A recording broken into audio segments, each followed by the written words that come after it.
welcome back to GradGirlRambles. I'm here to talk to you about things you should know about applying to PhD psychology programs.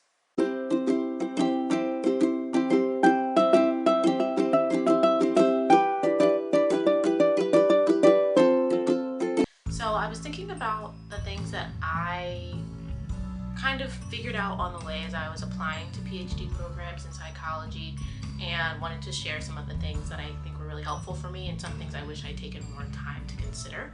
The first thing is that you really need to do your research in the area of psychology that you want.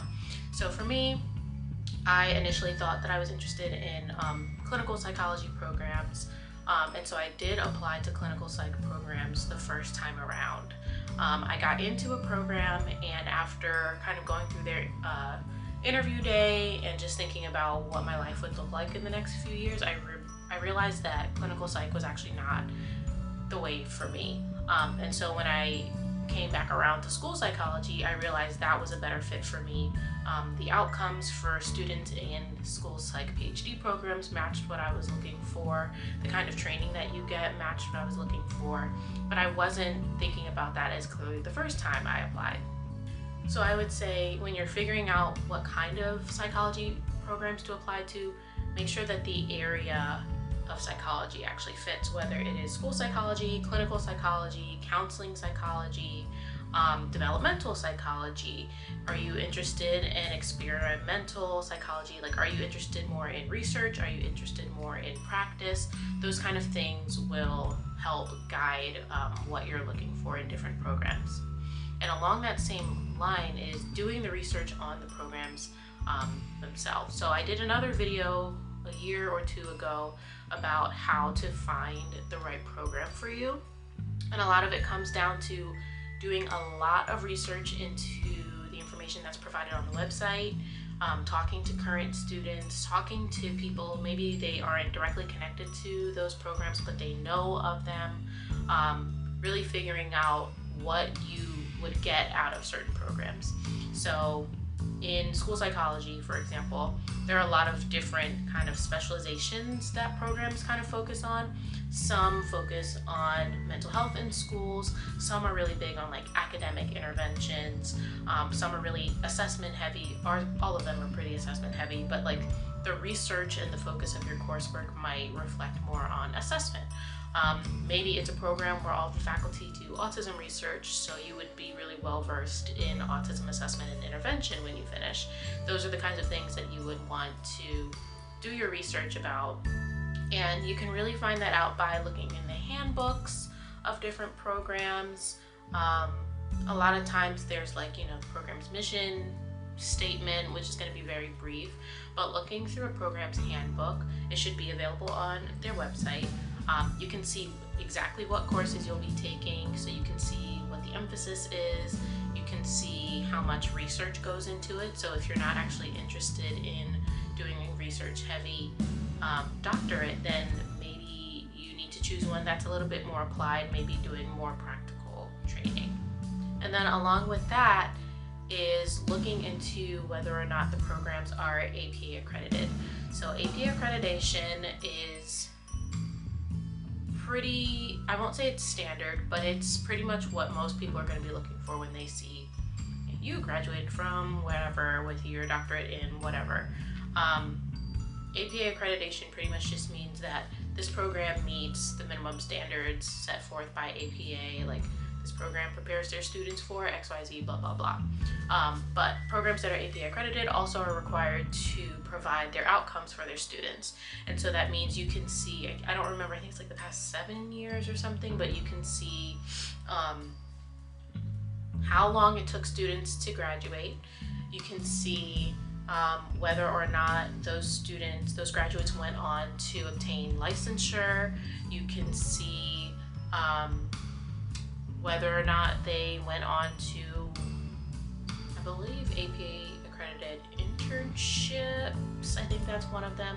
But you can also see what settings they went into after they graduated, whether they went into like postdoc or faculty positions, if they went into schools, if they went into hospitals, academic medical centers, things like that. So really thinking about what you see for yourself in the future and trying to find programs that produce graduates that are actually doing that. I understand that it's hard to think that way when you are still at the beginning of your applications because it can change, but at least having a sense of what you think you might want can be helpful when you're looking for programs.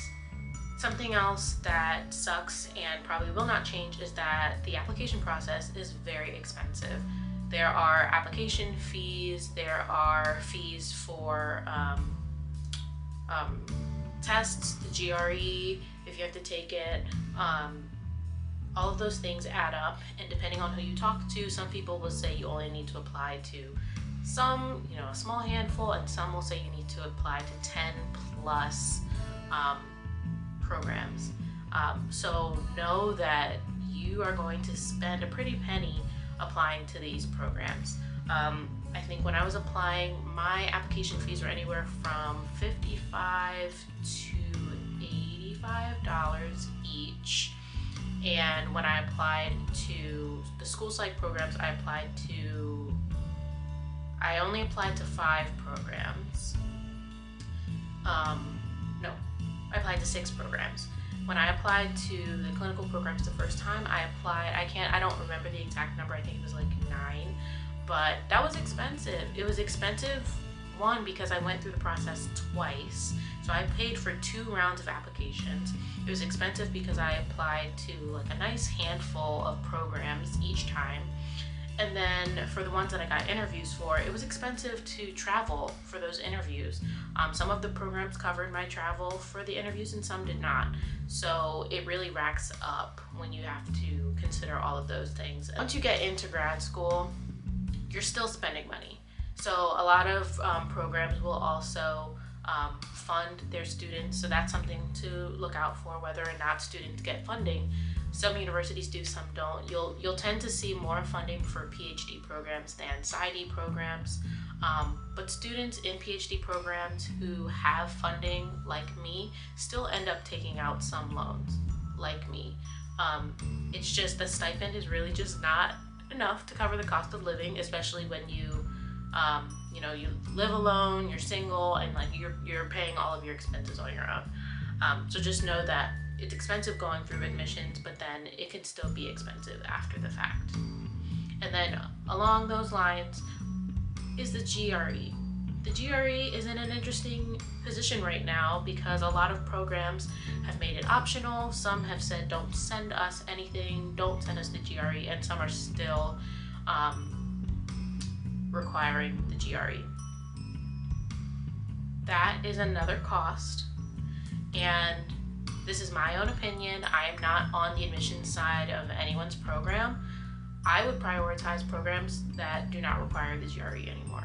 A lot of programs are getting rid of it. They started getting rid of it, honestly, at the beginning of COVID, when, one, people weren't able to take the GRE because you literally could not go to a testing center. And they also found that it wasn't really impacting their admissions process as much. They might be using the GRE to like weed out applicants. Like if the students who are currently in their program, the average of their GRE scores was something, maybe they're looking for people who had something or above, Don't know how true that is for every program, but I would just say it's not as indicative as we thought it would be of like student success in graduate programs. So I would say if it requires GRE, unless that is like your top school, you have to go there, maybe prioritize some other ones. But I think those are the key things that I think are really important to think about when you are about to apply for doctoral programs in psychology. I'll switch to doctoral programs, not just PhD, because it applies to PsyD as well. Yeah, I think those are really important to keep in mind. I would also say, think about how your experiences thus far have really shaped you when it comes time to writing your essays, writing your statements, or whatever, statement of purpose, purpose statement, professional statement. They are called so many different things and they mean something similar but a little bit different. Really think about how your experience has really shaped you and will help you in your future. That's going to be something that will help you strengthen your applications, because admissions committees will look at them and see that you've actually put thought into it and you're not just doing a narrative form of your CV. That's the last thing they need to see.